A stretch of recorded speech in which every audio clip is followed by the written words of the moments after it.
আসসালামু আলাইকুম রহমতুল্লাহ বরকাত। ও প্রিয় ভিউয়ার্স, সবাই কেমন আছেন? ভালো আছেন আশা করি। এটা হচ্ছে আমাদের কান্তীয় বড় ভাই নূর, পাঞ্চারি কাজ করে। এখন আমার লাগে হেল্প করতেছে, নাট বল্টগুলো ধুয়ে দিচ্ছে। এটা হচ্ছে গিয়ার বানাচ্ছি আমি এখন। গিয়ারের অভাব নেই, আমি 3-4টি গিয়ার খুলে একটা বানাচ্ছি।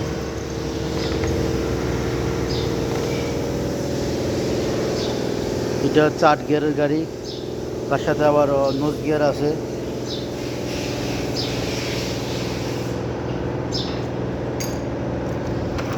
এটা মার্সিডিজ বেঞ্চের। এটা হলো আমার ওয়ার্কশপ।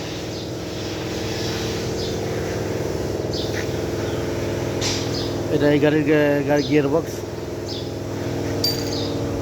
ওখানে আমাদের 2টা মাকড়াতা আছে, একটা ড্রিল আছে, প্রেশার আছে, সব এভরিথিং সব। ওই বসারও আছে।